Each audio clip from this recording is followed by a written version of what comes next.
اس نے کہا رسول اللہ صلی اللہ علیہ وسلم، وہی جس نے دین میں بگاڑ پیدا کر دیا وہ خود بھی بے دین ہو گیا، اسی کے پاس ذالک الرجل الصابی، سو انسان جس دین نش ڈولمت چھُ، یہ ہے جملے کا ترجمہ، جس انسان دین نش ڈولمت چھُ تمس نش، حضرت علی رضی اللہ عنہ فرمائے یمس متعلق چاہیے وہ تمسی نش، یعنی اس ونو یہ جملہ ہم یہ بات نہیں کہیں گے مگر اسی کے پاس چلو۔ ایک انسان سمجھتا ہے کہ نماز فرض ہے مگر پڑھنے کے لیے طبیعت آمادہ ہی نہیں ہے، اس کا مطلب ایمان کمزوری ہے۔ یہ کمزوری بڑھتے بڑھتے وہاں تک بھی پہنچ سکتے کہ اس کے ذہن میں آئے گا نماز ہے ہی نہیں ضروری، اس کا مطلب یہ ہے کہ اور زیادہ ڈاؤن حالت ہو گئی۔ ایک انسان سمجھتا ہے کہ حرام سے بچنا ہے اور بچتا بھی ہے، اس کا مطلب ایمان کی حالت مضبوط ہے، جو ایمان اس کو روک رہا ہے اس برے کام سے۔ ایک انسان کو خیال آتا ہے کہ میں اپنی آنکھ سے فلاں کو دیکھوں گا، لیکن اندر کا ایمان طاقتور ہے، اس کو روک لیتا ہے۔ اور بعض دفعہ ایمان اتنا پختہ ہوتا ہے کہ آدمی کہتا ہے میری نظر میں عورت اور پتھر دونوں ایک ہی جیسے ہیں، نیا نظر میں کہیں تو زین برابر، اس کا کہیں وچھن سے میں کہیں چھن گژھان نہ میں شوق کہیں وچھن، یہ حالت سچ میں اگر اجنبی زین آسہِ میری نظر میں کہیں تو زین برابر، اس کا مطلب یہ ہے کہ ایمان کی حالت بہت اچھی ہے۔ لیکن اگر ایمان کی حالت ڈاؤن ہو جائے گی تو یہ چاہے گا میں دیکھوں گا، یہ چاہے گا کہ میں غلط طریقے سے پیسے کماؤں گا، کیونکہ ایمان کی حالت ڈاؤن ہے۔ اور سارے صحابہ کا یا رسول اللہ نماز چھوٹ گئی، یا رسول اللہ نماز قضا ہو گئی، آفتاب چمک رہا تھا، حضور نے فرمایا لا ضیر، لا ضیر، کوئی حرج نہیں، کوئی گھبراہٹ نہیں، کوئی حرج نہیں۔ بس یہاں پر ایک نقطہ سمجھنا ہے کہ گلہ اس بات کا نہیں ہے کہ آدمی سویا رہ گیا اور نماز چھوٹ گئی، گلہ اس بات کا ہوتا ہے کہ آدمی جاگ جائے، بیدار ہو، پھر بھی نہ پڑھے۔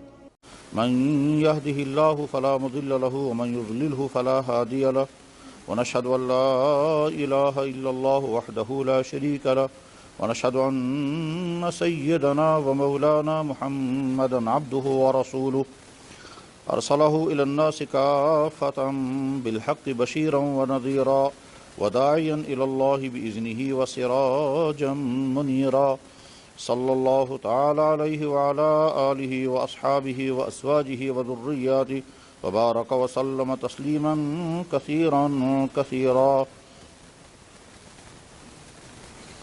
اما بعد فقد قال الامام البخاری فی کتابہ الایمان اليقین کلہ، وقال معاذ بن جبل رضی اللہ تعالی عنہ اجلس بنا نؤمن الساعہ رضی اللہ تعالی عنہ۔ صدق اللہ مولانا العظیم وصدق رسولہ النبی الکریم ونحن علی ذلک لمن الشاہدین والشاکرین والحمد للہ رب العالمین۔ یا رب صل وسلم دائما ابدا علی حبیبک خیر الخلق کلہم، مولاي صل وسلم دائما ابدا علی حبیبک خیر الخلق کلہم۔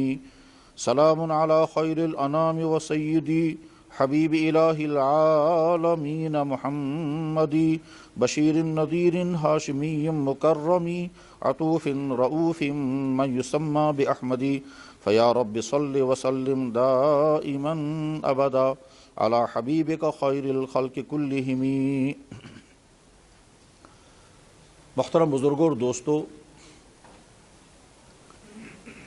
اس دنیا میں زندگی گزارنے کے لیے اللہ نے جو نظام مقرر کیا اس کا نام اسلام ہے۔ اس اسلام کی بنیاد جس چیز پر کھڑی ہوتی ہے اس کا نام ہے ایمان۔ ایمان دل کے اندر کی کیفیت کا نام ہے، اور اسلام اعضاء سے ظاہر ہونے والے اعمال کا نام ہے۔ اندر ایک کیفیت پیدا ہوئی، اس کیفیت پیدا ہونے کے بعد انسان وہی حرکات کرے گا جو اندر کی کیفیت کا تقاضا ہوگا۔ جیسے ایک انسان جب کسی کو اپنا باپ مانتا ہے اور اس کا باپ ہے تو اس کے بعد اس کی کیفیت یہ ہوگی کہ اس کی بات بھی مانے گا، اس کے حکم پورا کرے گا، اس کی خدمت کرے گا، اس کی ناراضگی سے ڈرے گا۔ یہ سارا اس لیے ہے کیونکہ اس کے اندر ایک کیفیت ہے باپ ماننے کی۔ انسان کے اندر ایک کیفیت پیدا ہوئی کہ میں مالدار ہوں، تب ہر چیز میں اس کا اظہار ہوگا، اس کے کپڑوں سے، اس کے چلنے پھرنے سے، اس کے حرکات سے، اس کے اداؤں سے، کیونکہ اندر مالداری کا تصور ہے۔ اندر کیفیت پیدا ہوئی میں بیمار ہوں، تو ہر چیز میں اس کا اظہار ہو جائے گا کہ وہ چلے گا تو چلنے میں بھی کمزوری ہوگی، بات کرنے میں بھی کمزوری آئے گی، ہر چیز۔ تو اندر کی کیفیت کا اظہار باہر ہوتا ہے۔ ایمان اندر کی کیفیت کا نام ہے، اور ظاہر ہونے والے اعمال جو ہے اسی کیفیت کے مطابق ہوں گے۔ اگر ایمان ہے مضبوط تو اعمال بھی ویسے ہی ہوں گے، اور اگر ایمان کمزور ہوگا تو اعمال میں بھی کمزوری آئے گی۔ اگر ایک انسان کرنے والے کام کرنے کو تیار نہیں اور بچنے والے کاموں سے بچنے کو تیار نہیں، اس کے معنی یہ ہے کہ اس کی ایمان کے اندر کمزوری ہے، اسی وجہ سے وہ کرنے والے کاموں کے لیے اپنے آپ کو تیار نہیں کر پاتا اور بچنے والے کاموں سے بچنے کو تیار نہیں ہوتا۔ تو اس کے لیے ضرورت ہے پہلے اس کے ایمان کا علاج ہو، اس کی ایمان کی کمزوری دور کی جائے۔ یہ جو کچھ عرض کیا جا رہا ہے یہ ایک اصول ہے، جیسا باہر کے اعمال ویسے ہی ہوں گے جیسے اندر کی کیفیت ہے۔ اندر کی کیفیت بہت اچھی ہے تو باہر کے اعمال بھی بہت اچھے ہوں گے، اور اندر کی کیفیت کمزور ہے تو باہر کی حرکات بھی ویسی ہوں گی۔ جب ایمان پختہ ہوگا تو اللہ کی محبت بھی ہوگی، اللہ کا ڈر بھی ہوگا، آخرت کی فکر بھی ہوگی، اور ان تمام چیزوں کا نتیجہ نکلے گا وہ اعمال بھی کرے گا اور وہ گناہوں سے بچے گا بھی۔ جن چیزوں سے اللہ کے ناراض ہونے کا خدشہ ہے یا بیان ہوا ہے ان سے وہ بچے گا، اور جن چیزوں کے کرنے کا اللہ کی طرف سے حکم ہے ان چیزوں کو کرے گا، کیونکہ اندر کی کیفیت اس کی ایمان والی کیفیت ہے۔ یہ ایمان والی کیفیت گھٹتی بھی ہے اور بڑھتی بھی ہے، یہ کبھی اوپر ہو جائے گی کبھی نیچے ہو جائے گی، بالکل اسی طرح سے جیسے آج کے زمانے میں پریشر کو چیک کرنے کے لیے جب پریشر کی مشین لگاتے ہیں تو سوئی کبھی اوپر ہو جاتی کبھی نیچے ہو جاتی ہے، تو کہتے ہیں صاحب آج پریشر جو ہے وہ ہائی ہو گیا ہے، کل کو پریشر جو ہے وہ ڈاؤن ہو گیا ہے۔ تو جیسے پریشر کی سوئی اوپر نیچے ہوتی ہے، ایسے ہی ایمان کی کیفیت کبھی اوپر ہوتی ہے کبھی نیچے ہوتی ہے۔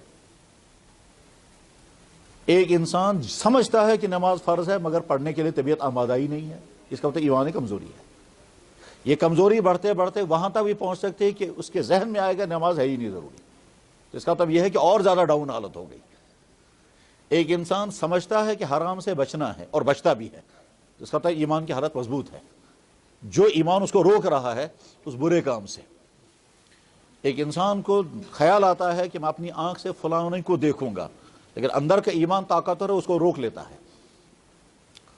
اور بعض دفعہ ایمان اتنا پختہ ہوتا ہے کہ آدمی کہتا ہے میری نظر میں عورت اور پتھر دونوں ایک ہی جیسے ہیں، میں نظر میں کہیں تو زین برابر، اس کا کہیں وچھن سید میں کہیں چھن گژھان نہ میں شوق کہیں وچھنو، یہ حالت سچ میں اگر اجنبی زین آسہِ میں نظر میں کہیں تو زین برابر۔ اس کا مطلب یہ ہے کہ ایمان کی حالت بہت اچھی ہے، لیکن اگر ایمان کی حالت ڈاؤن ہو جائے گی تو یہ چاہے گا میں دیکھوں گا، یہ چاہے گا کہ میں غلط طریقے سے پیسے کماؤں گا، کیونکہ ایمان کی حالت ڈاؤن ہے۔ بلکہ یہ ڈاؤن ہوتے ہوتے وہاں تک پہنچ جاتی ہے کہ آدمی پھر گناہ کو گناہ سمجھنے کو تیار نہیں، اور ایک قدم اور آگے بڑھ کر پھر گناہوں کی تبلیغ کرنے لگتا ہے، اور جب آدمی کو اسے کہے گا یہ غلط ہے کہا آج نہیں چلے گا یہ۔ تو پہلے تو یہ گناہ سے بچنے والا تھا نہیں بلکہ دوسروں کو روکنے والا تھا، پھر گرتے گرتے وہاں پہنچتا ہے کہ گناہ کی تبلیغ کرنے والا بنتا ہے اور گناہ کو سپورٹ کرنے والا بنتا ہے اور اس کو جسٹیفائی کرنے کی کوشش کرتا ہے کہ نہیں صاحب یہ غلط ہے ہی نہیں، اس کے بغیر چلے گا ہی نہیں۔ یہ ایمان کے اوپر نیچے ہونے کے اثرات ہیں۔ یہی وجہ ہے کہ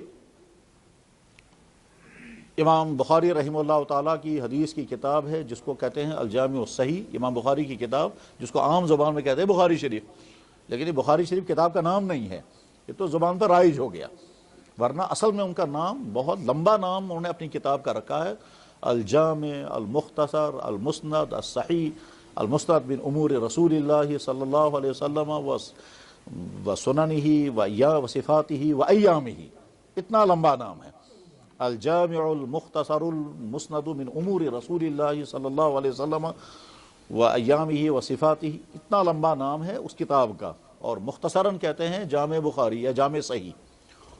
انہوں نے جہاں ایمان کا چپٹر بیان کیا تو شروع میں ہی انہوں نے ایمان کے بارے میں کچھ باتیں نقل فرمائی ہیں صحابہ کی، کچھ باتیں نقل کی ہیں تابعین کی۔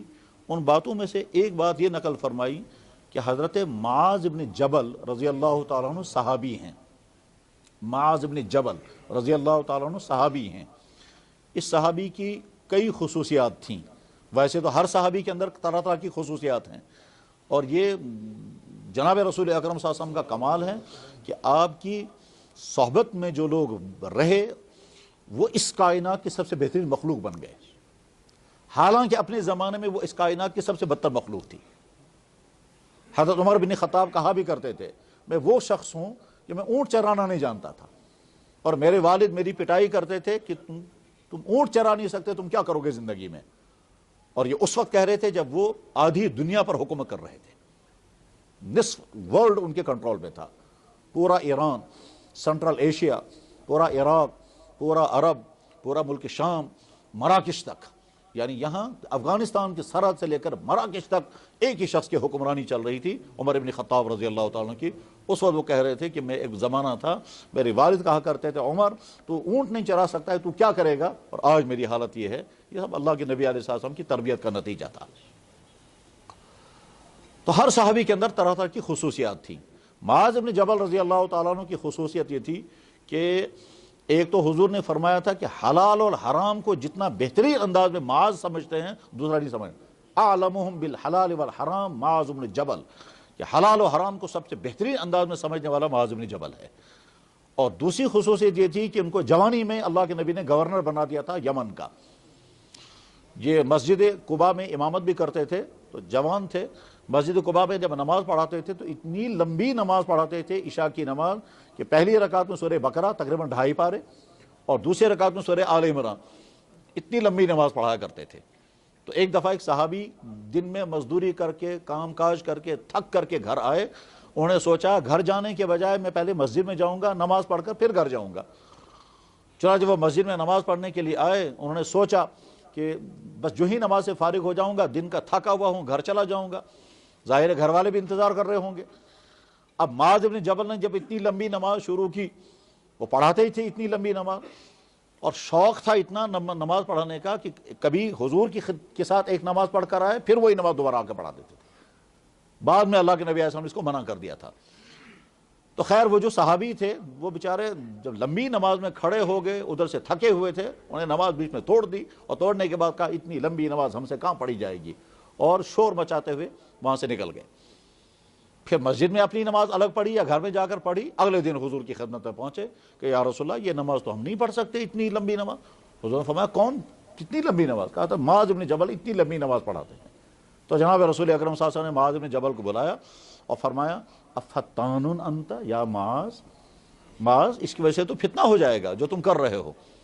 اور 3 دفعہ فرمایا افتان انت افتان انت افتان، اس کی وجہ سے تو فتنہ ہو جائے گا، لوگ نماز سے نفرت کرنے لگیں گے۔ پھر فرمایا من کان منکم اماما فلیخفف فی صلاتہ، تۄہہِ منٛز یُس امام یہ بناو نا تٔمِس پزِ مۄخصر نماز پرناوٕنۍ، تیٖژ زیٖٹھ نہٕ کہ لُکھ یِن تنگ۔ اتنی لمبی نماز مت پڑھاؤ کہ مقتدی جو ہے وہ پریشان ہو جائیں گے۔ مقتدیوں میں کوئی بیمار ہوتا ہے، کوئی بوڑھا ہوتا ہے، کوئی ضرورت مند ہوتا ہے، اس کو جلدی نکلنا ہوتا ہے، مختصر نماز پڑھاؤ۔ تو یہ معاذ بن جبل ہیں۔ یہ معاذ بن جبل رضی اللہ تعالیٰ بار بار کہا کرتے تھے آ جاؤ میرے پاس بیٹھو، تھوڑا ہم ایمان کو تازہ کریں گے، اجلس بنا نؤمن ساعتا، آ جاؤ میرے پاس بیٹھو تھوڑی دیر، ہم ایمان کو تازہ کریں گے، ہم ایمان کو پختہ کریں گے، ہم ایمان کو بڑھائیں گے۔ یہ جملہ امام بخاری نے کتاب الایمان میں نقل کیا، یہ بتانے کے لیے کہ ایمان کی لیول اوپر نیچے ہوتی رہتی ہے۔ اس لیے صحابی دوسرے سے کہتے تھے اجلس بنا نؤمن ساعتا، آ جاؤ تھوڑی دیر ہم کچھ باتیں کریں گے، اس سے ہمارا ایمان تازہ ہوگا، ایمان میں پختگی آئے گی، ایمان کی سوپر اوپر ہو جائے گی۔ اس کا مطلب یہ ہے کہ سوئی اس کے نیچے بھی ہوتی ہے اوپر بھی ہوتی ہے، یہ صحابی کہہ رہے ہیں۔ اور صحابی کا یہ جملہ امام بخاری نے اپنی کتاب میں نقل کیا، بخاری شریف کے کتاب الایمان میں، اور کوئی حدیث اس سے پہلے نقل نہیں کی، اس کے بعد حدیثیں نقل کی ہیں۔ جملہ لگایا کیا؟ ایمان کا بیان، اور اس ایمان کے بیان میں چند آیتیں نقل کی، چند آیتیں نقل کرنے کے بعد حدیث کوئی نہیں نقل کی، مختلف صحابہ کے قول نقل کیے، اس میں سے ایک قول یہ ہے اجلس بنا نؤمن ساعتا، آؤ میرے پاس بیٹھو، ہم تھوڑی دیر اپنی ایمان کو تازہ کریں گے، اپنی ایمان کو پختہ بنائیں گے، اپنی ایمان کے اندر طاقت پیدا کریں گے۔ اب کیا کرتے تھے وہ جس کے نتیجے میں ایمان پہ پختگی آتی تھی؟ وہ کیا چیزیں ہوتی تھی ان کے ہاں؟ تو وہ طرح طرح کی چیزیں تھیں، ان میں سب سے اہم ترین چیز وہ سناتے تھے حضور کے زمانے کے حالات، کیا کیا واقعات پیش آئے، ہم نے کس سفر میں کیا مصیبتیں جھیلی، کس طرح سے فلاں علاقے میں ایمان پہنچا۔ اس طرح کے واقعہ سنانے کے بعد ان کے ایمان کے اندر جوش آ جاتا تھا، اور اعمال کا شوق پیدا ہوتا تھا، ایمان میں پختگی آتی تھی، اپنے مسلمان ہونے پر اطمینان اور پختہ ہو جاتا تھا، حالانکہ ان کی ایمان میں کوئی کمزوری نہیں ہو سکتی تھی، مگر اس کے باوجود میں مثال عرض کرتا ہوں، دیکھیں کیسے ایمان میں پختگی آتی ہے۔ بخاری شریف میں ہی حدیث ہے، صحابی کا نام ہے عمران ابن حسین رضی اللہ تعالیٰ عنہ۔ امام بخاری رحمہ اللہ تعالیٰ نے اس کو تیمم کے چپٹر میں نقل کیا، تیمم کے چپٹر میں۔ عمران ابن حسین کہتے ہیں کہ ہم جناب رسول اکرم صلی اللہ علیہ وسلم کے ساتھ ایک سفر میں تھے، مسلسل چلتے رہے تو تھکاوٹ بہت زیادہ ہو گئی۔ کچھ صحابہ نے ہمت کر کے عرض کیا، یا رسول اللہ بہت تھکاوٹ ہو گئی، تو عرض یہ ہے کہ اگر آپ قافلہ روک دیں، تھوڑا آرام کریں گے، پھر چلیں گے۔ جناب رسول اکرم صلی اللہ علیہ وسلم شفقت کرنے والے، فرمایا بہت اچھا، جب تھکاوٹ ہو گئی ہے تو آرام کرتے ہیں، قافلہ روک دیا جائے۔ چنانچہ قافلے کو روکنے کا اعلان ہوا، تمام صحابہ نے اونٹوں سے اپنا اپنا سامان نیچے اتارا اور لیٹ گئے۔ عمران بن حسین کہتے ہیں کہ تھکے ہوئے مسافر کو سب سے مزیدار چیز کیا لگتی ہے؟ سونا۔ اس وقت نیند سے زیادہ مزیدار چیز اور کوئی نہیں ہے، تو اس لیے کھٹا کھٹ جلدی جلدی تمام صحابہ لیٹ گئے۔ آپ علیہ السلام نے سوچا بھائی یہ تو سارے سو جائیں گے تو فجر کی نماز کے لیے شاید اٹھا ہی نہیں پائے گا کوئی، اس لیے کسی کی ڈیوٹی رکھنی چاہیے جو نماز کے لیے اٹھائے۔ تو حضرت بلال رضی اللہ تعالیٰ عنہ اور ان کے ساتھ ایک اور صحابی کو مقرر کر دیا کہ آپ فجر کی نماز کے لیے سب کو جگائیں گے۔ انہوں نے کہا حضرت بالکل ٹھیک ہے، میری ڈیوٹی ہے، میں تب تک جاگوں گا، فجر کے اذان کا وقت ہو جائے گا میں اذان پڑھوں گا، سب کو جگاؤں گا۔ حضرت بلال رضی اللہ تعالیٰ عنہ کے ساتھ دوسرے صحابی تھے، انہوں نے نمازیں پڑھی، تہجد پڑھا، اس کے بعد ان سے کہا بھائی میں تو جاگ رہا ہوں، آپ آرام کر لو۔ چنانچہ وہ بھی لیٹ گئے۔ اب حضرت بلال رضی اللہ تعالیٰ نے نماز پڑھ کر کے اور اپنے اعمال کیا کرنے ہوں گے وہ سارے کر کے ایک پتھر کے ساتھ ٹیک لگا کر بیٹھ گئے، یہ دیکھنے کے لیے کہ جو ہی صبح صادق کا ستارہ نظر آ جائے گا میں کھڑا ہو جاؤں گا، اذان پڑھوں گا اور صحابہ کو جگاؤں گا۔ وہ جو ٹیک لگا کر لیٹ بیٹھے تو ان کی آنکھ لگ گئی اور ایسی نیند پڑ گئی کہ آفتاب نکل گیا اور وہ جاگ نہیں سکے۔ ٹھیک ہے، اب کوئی صحابی پہلا جاگ گیا، وہاں یہ نہیں لکھا یہ کون صحابی تھا جو پہلے جاگ گیا، پھر کوئی دوسرا صحابی بھی جاگ گیا، یہ بھی نہیں پتا وہ کون تھے، کوئی تیسرا صحابی بھی جاگ گیا، اس کا نام بھی نہیں ہے۔ پھر یہ حدیث بیان کرنے والا کہتا ہے چوتھے نمبر پر حضرت عمر بن خطاب بیدار ہو گئے، اور کان رجلا جلیدا، حضرت عمر بن خطاب بڑے دبنگ قسم کے آدمی تھے، بڑے جری آدمی تھے، وہ جو ہی اٹھے دیکھا تمام لوگ سو رہے ہیں، حتیٰ کہ جناب رسول اکرم صلی اللہ علیہ وسلم بھی آرام میں ہی ہیں، تو انہیں کھڑے ہو کر کہا اللہ اکبر اللہ اکبر اللہ اکبر، بس پڑھتے رہے، آواز بلند کرتے رہے، یہاں تک کہ حضور کی آنکھ بھی کھل گئی۔ وہاں حدیث میں یہ بھی ہے کہ صحابہ کہتے ہیں کہ ہم ہمت نہیں کرتے تھے حضور کو جگانے کی، ہم یہ سوچتے تھے کہ ہو سکتا ہے جناب رسول اکرم صلی اللہ علیہ وسلم اس وقت آرام کر رہے ہیں اور آرام میں کوئی وحی آ رہی ہوگی، اس لیے ہم ہمت نہیں کرتے تھے جگانے کی۔ بس حضرت عمر بن خطاب نے اللہ اکبر پڑھنا شروع کیا، اس آواز سے حضور خود جاگ گئے، مگر کسی نے ہاتھ نہیں لگایا، کسی نے قریب جا کر کے کوئی اور بات نہیں کی۔ بہرحال جب جناب رسول اکرم صلی اللہ علیہ وسلم کھڑے جاگ گئے، دیکھا تمام لوگ سوئے ہوئے ہیں، اب سب کو جگایا گیا تو سب کو بڑا افسوس ہوا، اور سارے صحابہ کا یا رسول اللہ نماز چھوٹ گئی، یا رسول اللہ نماز قضا ہو گئی، آفتاب چمک رہا تھا۔ حضور نے فرمایا لا ضیر لا ضیر، کوئی حرج نہیں، کوئی گھبراہٹ نہیں، کوئی حرج نہیں۔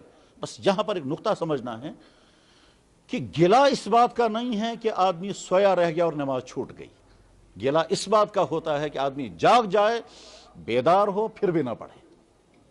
یہ ہے چنانچہ ترمذی شریف حدیث کی کتاب ہے، اس میں حدیث موجود ہے، صحابہ کرام نے عرض کیا یا رسول اللہ کبھی ہماری آنکھ لگ جاتی ہے، جاگ نہیں پاتے، نماز چھوٹ جاتی ہے، تو آپ نے فرمایا لیس فی النوم تفریط انما التفریط فی الیقظہ، تم سوئے رہ گئے، نندر گئی پہ، ہوشیار گو نہ انسان، اچھن کہیں گلا، اس میں کوئی شکوہ نہیں ہے کہ آپ کی آنکھ نہیں کھل سکی، گلا تب ہے کہ جب تم جاگے ہوئے تھے اور پھر بھی نہیں تم نے پڑھی، افسوس تب ہے۔ خیر، اب جناب رسول اکرم صلی اللہ علیہ وسلم فرمایا لا ضیر، کوئی گھبرانے کی بات نہیں، کوئی حرج نہیں ہے، البتہ چلو یہاں سے۔ چلے وہاں سے آگے کہیں پہنچے، پھر قافلہ روک دیا گیا، قافلہ روکنے کے بعد آپ نے فرمایا بس اب یہاں نماز پڑھی جائے گی۔ جب نماز سے فارغ ہو گئے، فجر کی نماز فارغ ہو گئے، تو ایک آدمی کو دیکھا دور کھڑا ہے، آپ نے ان کے بلا کے فرمایا تم نے نماز نہیں پڑھی؟ انہوں نے کہا جی نہیں پڑھی۔ کیوں؟ کہنے لگا حضرت مجھے غسل لازم ہو گیا ہے اور پانی ہے نہیں، تو اس لیے میں غسل نہیں کر سکا، تو اس لیے میں نماز میں بھی شامل نہیں ہو سکا۔ آپ نے فرمایا تیمم کیوں نہیں کیا؟ تیمم تو اللہ نے رکھا، بس یہ ہے وہ تیمم کا وقت، اس لیے تیمم کے چیپٹر میں حدیث کو لائے، باقی سارا واقعہ دوسری چیزوں کے متعلق ہے۔ تیمم کی بات حضور نے فرمائی، سکیز قرون تیمم تیمم خدائن تھومچ، اس صحابی کو معلوم نہیں تھا کہ تیمم بھی کر سکتے ہیں جب وضو نہ، پانی نہ ہو، وضو کا پانی نہ ہو، غسل کا پانی نہ ہو، تو اسلام نے تیمم کی اجازت دی، ابھی ان کے علم میں نہیں آیا تھا، اس لیے اس بیچارے نے تیمم ابھی نہیں کیا تھا، نماز بھی نہیں پڑھی تھی۔ خیر، اب حضرات صحابہ کرام رضی اللہ تعالیٰ عنہ کو اندازہ ہوا کہ حضور فرمائیں گے چلو یہاں سے آگے، تو کوئی صحابہ نے عرض کیا یا صاحب پانی کی بہت زیادہ قلت ہے، پیاس لگی ہے، پانی ہے نہیں، تو اس لیے آگے چلنے سے پہلے پانی کا انتظام کچھ ہونا چاہیے۔ جناب رسول اکرم صلی اللہ علیہ وسلم نے فرمایا ٹھیک ہے، پانی کا انتظام کریں گے۔ حضرت علی رضی اللہ تعالیٰ عنہ کو بلایا اور ان کے ساتھ کسی اور صحابی کو بلایا، اس دوسرے صحابی کا نام وہاں حدیث میں نہیں ہے، ورجل آخر بیاخت کستام نفر، بلا کر کے لایا اور فرمایا سینڈو سے آب یا سیل سی علاقہ سے جاؤ جو پانی ڈھونڈو اس علاقے میں۔ وہ اونٹنی پر سوار ہوئے اور نکلے ڈھونڈنے کے لیے، کبھی ایک پہاڑ پر، کبھی دوسرے پہاڑ پر، کبھی ایک نالے کی طرف، کبھی دوسرے نالے کی طرف، کبھی ریگستانوں میں، جہاں جہاں تک ان کا اندازہ تھا وہاں تک جاتے رہے، پانی کہیں نہیں۔ اب انہیں سوچا واپس چلیں یا اور آگے جائیں، یا ابھی سوچ ہی رہے تھے تو ادھر سے ایک اونٹنی پر ایک عورت آتی ہوئے نظر آئی۔ انہوں نے انتظار کیا، جب وہ قریب آئی، اونٹنی پر سوار عورت ہے، اس کے اونٹنی کے اوپر 2 چھاگلیں بھری ہوئی ہیں، جانوروں کی کھال کا تھیلا بنایا جاتا تھا، اس تھیلے کو کہا جاتا تھا چھاگل، اس پہ پانی بھرا جاتا تھا، اور وہ آج بھی سلسلہ چلتا ہے، یہاں بھی گاؤں کے اندر جانوروں کی کھال کا تھیلا بناتے ہیں، اس میں آٹا، چاول اور اس طرح کی دوسری چیزیں آج بھی ہوتی ہیں بکر والوں میں، یا جو پہاڑی لوگ ہیں ان کے اندر آج بھی وہ سلسلہ ہے، ہم نے بھی دیکھی وہ، اور وہ پانی کی چھاگل جو ہوتی ہے وہ بھی ہم نے دیکھی ہے۔ تو پانی کی 2 چھاگلیں وہ پانی بھر کر کے لا رہی ہے عورت، تو حضرت علی رضی اللہ عنہ ان سے پوچھا کہ یہ پانی کہاں سے لایا؟ اس عورت نے کہا کہ تم یہاں سے چلتے رہو، کل اس وقت جہاں پہنچو گے وہاں پانی ملے گا۔ وہ تو 24 گھنٹن پاکون پتہ سے وہ چوتے آبس میں، انہوں نے کہا یہ تو بہت دور ہے پانی، اس کا مطلب وہاں تو ہم جا نہیں سکتے۔ اور ادھر سے جناب رسول اکرم صلی اللہ علیہ وسلم پورا قافلہ رکا ہوا ہے، سوچا دبنا تیل پخ ایسے، یہ کہا حضرت علی رضی اللہ عنہ تم ہمارے ساتھ چلو۔ اس نے کہا میں کہاں چلوں گی؟ اس نے کہا جناب رسول اکرم صلی اللہ علیہ وسلم کے پاس۔ اس نے کہا رسول اللہ صلی اللہ علیہ وسلم، وہی جس نے دین میں بگاڑ پیدا کر دیا، وہ خود بھی بے دین ہو گیا، اسی کے پاس۔ ذالک الرجل الصابی، سو انسان جس دین نش ڈولمت چھُ، یہ ہے جملے کا ترجمہ، جس انسان دین نش ڈولمت چھُ تمس نش۔ حضرت علی رضی اللہ عنہ فرمایا یمس متعلق چاہیے وہ تمسی نش، یعنی اس ونو یہ جملہ، ہم یہ بات نہیں کہیں گے مگر اسی کے پاس چلو۔ اس نے کہا کیوں؟ اس نے کہا چلنا پڑے گا۔ بہرحال حضرت علی رضی اللہ تعالیٰ عنہ نے اس کی اجازت کے بغیر اس کی لگام پکڑی اور کھینچنا شروع کر دیا، اور اونٹ کی خاصیت یہ ہے کہ جدھر کو لگام کھینچے گا ادھر چلتا ہے، وہ چل پڑی۔ وہ حیران ہے یہ کون لوگ ہیں اور اس طرح مجھے لے جا رہے ہیں۔ بہرحال تو پہنچے جناب رسول اکرم صلی اللہ علیہ وسلم۔ اب جب اللہ کے نبی علیہ السلام کی خدمت میں پہنچے، عرض کیا رسول اللہ پانی کہیں نہیں ملا۔ اس عورت سے ہم نے پوچھا، اس نے کہا کہ تم چلتے رہو، کل اس ٹائم پر جہاں تم پہنچو گے وہاں پانی ملے گا۔ تو ہم نے کہا تلپخوی ایسے، تو ہم اسی کو لے کر کے آئے۔ اللہ کے نبی علیہ السلام نے فرمایا ٹھیک ہے اتارو اس کا پانی۔ وہ عورت حیران ہوگی، اور بہرحال آپ نے فرمایا جس کو پانی پینا ہے وہ پیو، جس کو وضو کے لیے پانی لینا ہے وہ پانی وضو کے لیے لے لو، اور وہ جو نہانے والا تھا وہ کہاں ہے؟ بلاؤ اسے بھی۔ چنانچہ نہانے والے کو بلایا گیا، کہا نسست آب کار سسرا، جس کو وہ غسل کرنا تھا۔ چنانچہ وہ بھی آیا، اس نے بھی پانی لیا غسل کرنے کے لیے۔ وہ عورت دیکھتی رہی یہ کیا ہو گیا میرے ساتھ، بظاہر بہت تعجب کی بات ہے یہ۔ بہرحال اللہ کے نبی علیہ السلام نے صحابہ کے درمیان پانی تقسیم کیا، پانی کی وہ مشق کھول دی گئی، جس نے پینا چاہا اس نے اسی سے پانی پیا، اس میں یہ سب ہوتا رہا۔ اور اس کے بعد پھر جب تمام لوگ اپنا پانی لے کے فارغ ہو گئے، تو اس کے بعد جناب رسول اکرم صلی اللہ علیہ وسلم نے فرمایا کہ دیکھو اس عورت کے پانی سے ہم نے فائدہ اٹھایا ہے، یہاں سے بھی اس کو کچھ دینا چاہیے، کریو سے جمع دیو سے ساری پنی طرف کہاں سے۔ اب کوئی کھجوریں لے کر آیا، کوئی ستو لے کر آیا، کوئی آٹا لے کر آیا، کس نے کپڑے دیے، اور جناب رسول اکرم صلی اللہ علیہ وسلم نے خود تھیلا تیار کیا، اور تھیلا تیار کرنے کے بعد پھر وہ چھاگلیں اپنے ہاتھ سے اس کے اونٹنی پر رکھ دی، درمیان وہ تھیلا رکھا اور اسے کہا سوار ہو جاؤ، اور ساتھ میں فرمایا ہم نے تمہارے پانی میں کوئی کمی نہیں کی، البتہ اللہ نے تمہارے پانی کے ذریعے سے ہم کو سیراب کر دیا، تیرا پانی موجود ہے۔ وہ کہتی ان کیا ہونا میں ساروی اس کو خالی کرتا ان کیا ہونا۔ بہرحال وہ چڑھی اس پر، اس چڑھ کر کے دیکھتی ہے اندر سے ہو رہا ہے چھک چھک، تو نے آب ہے موجود، یہ کیا مسئلہ ہے، پانی تو موجود ہے۔ پھر کہا یہ شک مگو میں کیے، بہرحال وہ چلتی رہی، چھک چھک ہو رہا ہے اندر، تو گویا لگتا ہے پانی ہے، مگر اتنے لوگوں نے پانی اس میں سے نکالا، یہ ختم کیوں نہیں ہوا؟ اور ختم ہی ہو جانا چاہیے تھا، بلکہ جتنے لوگوں نے نکالا اتنا تو پانی تھا بھی نہیں، جتنی ضرورت پوری ہوئی ہے اس سے بہت کم پانی تھا، تو اتنے لوگوں کی ضرورت پوری ہو گئی اور اس میں یہ خالی ہونی چاہیے تھی، مگر یہ بھرا ہوا ہے۔ بہرحال حیران ہو، وہ سوچتی رہی یہ کیا تھا، پہنچ گئی وہ اپنے جہاں اس کو جانا تھا۔ جب وہاں پہنچی تو گھر والوں نے کہا گونوانت تو ایسا کہتے ہیں، تو تھی کہاں آج تک، ان کو شک ہو گیا ہوگا کچھ۔ اس نے کہا گھبراؤ مت، جلدی اعتراض مت کرو، میں نے ایک عجیب واقعہ دیکھا۔ پھر کہتی ہے اس دنیا کا سب سے بڑا جادوگر یا اس دنیا کا سب سے بڑا نبی آج میں نے دیکھ لیا، دو مذاق۔ اس نے اشارہ بھی کر کے کہا آسمان سے لے کر اس زمین تک اتنا بڑا جادوگر کوئی نہیں، یا اتنا بڑا نبی کوئی نہیں، یا چو نبی نہ چو جادوگر، دو مشاق ضرور۔ بہرحال اس کے بعد پھر اگلے دن یا اس سے اگلے دن اس عورت نے اپنے قبیلے کے لوگوں کو بلایا۔ وہ اس عورت جو ہے اس قبیلے کے لوگوں کی کچھ سربراہ قسم کی عورت تھی، قبیلے کے لوگوں کو بلایا اور کہا تو چھو نا عقل، تم کو سمجھ میں نہیں آتا ہے کہ نبی علاقے میں موجود ہے اور تم پھر بھی نہیں جا رہے ہو اور ایمان قبول نہیں کرتے ہو۔ اس کے بعد پھر اپنے خاندان کے تمام لوگوں کو جمع کیا اور جمع لے کر کے حضور کی خدمت میں، اور تمام لوگ مسلمان ہو گئے۔ اس کے بعد حضور یہاں سے آگے نکلے۔ اب پتہ چلا کہ وہ جو جناب رسول اکرم صلی اللہ علیہ وسلم کا معجزہ ظاہر ہوا تھا وہ دراصل تھا ان کے ایمان قبول کرنے کا وہ ایک اللہ نے نظام بنایا تھا۔ اور بعد میں وہ عورت کہ اس عورت نے اس پانی کو کہا یہ تو عجیب و غریب پانی ہے میرے لیے، تو وہ بالکل قطرے قطرے لوگوں میں تقسیم کیا کرتی تھی اور لوگوں کو نہیں دیتی تھی اس پانی میں جلدی، جب کوئی بہت ہی زیادہ تو اس میں چند قطرے دیتی تھی، کہا یہ آپ عجیب۔ اب جب صحابی نے یہ واقعہ بیان کیا ہوگا تو ظاہر ہے سننے والے کہیں گے اسے سفر میں موجود ہے۔ اب جو صحابی اس سفر میں موجود تھا اس نے جب اس واقعے کو پھر سنا اور اس نے بھی اپنی کچھ معلومات پیش کی تو ان کے ایمان میں اور اضافہ ہو۔ یہ ہے وہ طریقہ ایمان میں اضافہ کرنے کا۔ جناب رسول اکرم صلی اللہ علیہ وسلم عشاء کی نماز سے فارغ ہوئے، آپ نے فرمایا آج مہمان بہت زیادہ ہیں، اس لیے جس آدمی کے گھر میں کھانے کا انتظام ہے ایک ایک دو مہمانوں کو ساتھ لے جاؤ۔ چنانچہ کوئی صحابی ایک کو لے کر کے گیا، کوئی صحابی دو کو لے کر کے گئے۔ ابو بکر صدیق رضی اللہ عنہ نے فرمایا کہ میں 3 آدمیوں کو لے جاؤں گا، کیونکہ میرے گھر میں تقریباً 5 آدمیوں کے کھانے کا انتظام ہے، تو 3 آدمیوں کو لے کر کے گئے۔ اور گھر جو ہی پہنچے تو ان کو خیال آیا کہ جناب رسول اکرم صلی اللہ علیہ وسلم کے ساتھ ایک اہم ترین مشورہ کرنا تھا، تو اس لیے مجھے ابھی واپس جانا چاہیے۔ مہمانوں کو گھر پہنچایا اور خود آ گئے حضور کی خدمت میں۔ عشاء کی نماز آدھی رات کے قریب، مہمان گھر میں اور خود یہاں پہنچ گئے۔ گھر والوں نے مہمانوں سے کہا آپ لوگ کھانا کھا لیں۔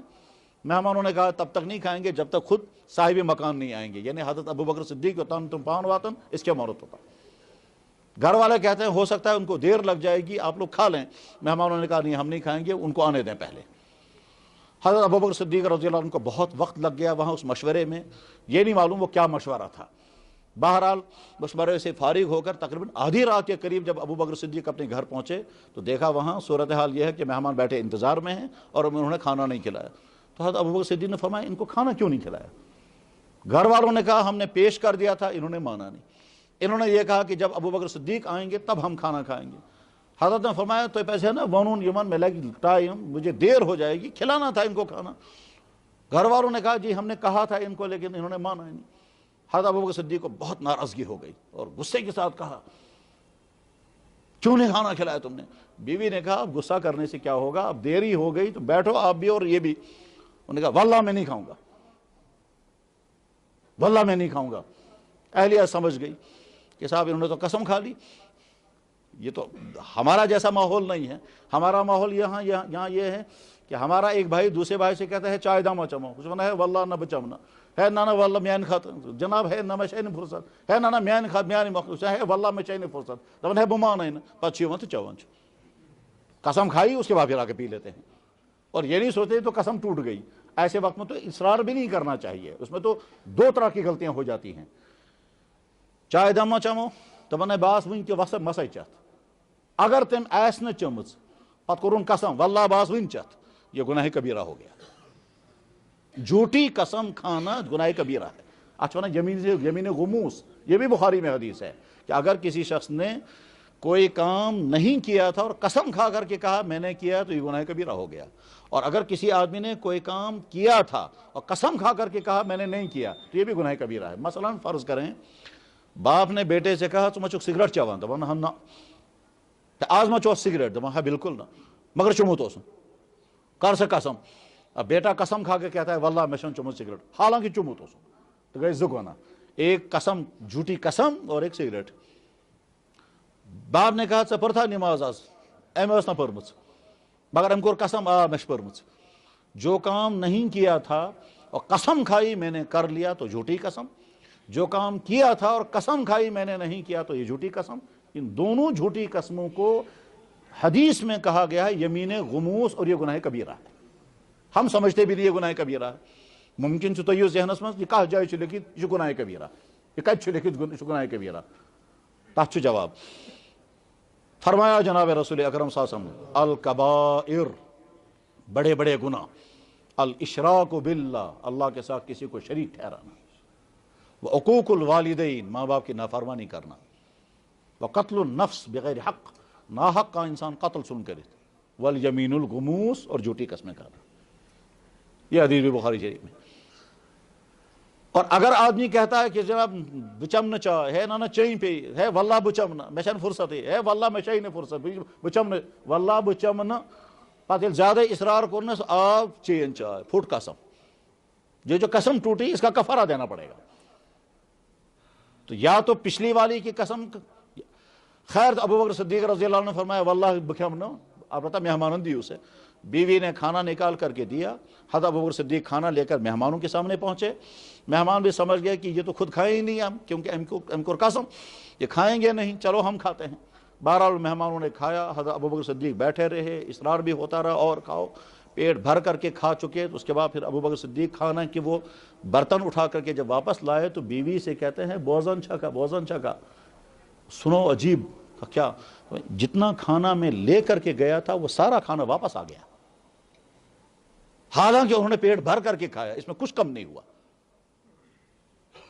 بیوی نے جب دیکھا کہنے لگا نہ یوتہان سے نموت اوسو شیشتہ میں علاوہ واپس آمد, یہ اس سے زیادہ واپس آیا ہے. ابو بکر صدیق نے رضی اللہ عنہ فرمایا تیل کھیم با امت ضرور. بیوی نے کہا ابھی تو آپ نے قسم کھائی ون کس کن کیا دپان ہے بدم کفار مگر امت کھیم ضرور. ایسا برکت والا کھانا کہ حضور کے یہ مہمان تھے اور ہمارے گھر میں آئے اور پیٹ بھر کر کے انہوں نے کھانا کھایا, اس کے باوجود کھانا اتنا ہی ہے بلکہ اس سے زیادہ ہے, اس میں عجیب برکت ہے, میں ضرور کھاؤں گا اس میں سے. بیوی نے کہا تم نے قسم کھائی تھی آپ کیسے کھاؤ گے, انہوں نے کہا میں قسم کا کفارہ دوں گا مگر یہ کھاؤں گا ضرور. اتنے میں خیال آیا کہ جب یہ برکت والا کھانا ہے تو میں خود کیوں کھاؤں گا, میں حضور کے پاس لے جاؤں گا. چنانچہ وہ کھانا لے کر پہنچے حضور کی خدمت میں, اور رات ہی کا وقت ہے. جب حضور کی خدمت میں پہنچے تو شاید جناب رسول اکرم صلی اللہ علیہ وسلم اس وقت تہجد کی نماز ادا فرما رہے تھے. ابو بکر صدیق حاضر. حضرت جب نماز سے فارغ ہو گئے تو دیکھا ابو بکر کیا بات ہے تم کیوں پھر آ گئے, کہنے لگا حضرت ہمارے گھر میں واقعہ اس طرح ہوا اور وہ کھانا لے کر میں آ گیا کہ آپ بھی اس میں سے تھوڑا سا تناول فرمائیں, آپ کے ساتھ میں بھی. آپ نے فرمایا رکھو کھانا. یہ نہیں معلوم وہ کھانے میں کیا تھا, ستو تھے, کھجوریں تھی, دودھ تھا, گوشت تھا, پنیر تھا. یہی چیزیں اس زمانے میں کھائی جاتی تھی, دودھ, کھجوریں, ستو, جو کی روٹیاں, پنیر کے ٹکڑے. یہ اس زمانے کی غذا تھی, عمومی غذا. حضور نے چاول زندگی میں کبھی نہیں کھایا, کبھی نہیں کھایا. لیکن اس کا مطلب یہ نہیں کہ چاول کھانا کوئی گناہ ہے. چاول حضور نے بالکل نہیں کھایا ہے, مگر چاول کے لیے جو لفظ عربی میں بولا جاتا ہے وہ لفظ آپ نے بولا ہے. جیسے حضور نے زندگی میں انڈا کبھی نہیں کھایا, حضور نے زندگی میں انڈا کبھی نہیں کھایا, مگر انڈا کھانا جائز ہے. جائز کپیر گو سو بات بس جائز کپیر گو, یہ مگر ہے جائز. چاول کھانا جائز ہے, حضور نے زندگی میں کبھی نہیں کھایا. چاول کا لفظ حضور کی زبان پر آیا ہے, عربی کا لفظ, عربی میں ارز کہتے ہیں چاول کو. تو بہرحال جناب رسول اکرم صلی اللہ علیہ وسلم کی خدمت میں کھانا پہنچا. حضور نے ابھی تناول نہیں فرمایا تھا تو باہر کو شور ہو گیا, آوازیں آ گئی. حضور نے فرمایا کہتا نفر چھ نبیر,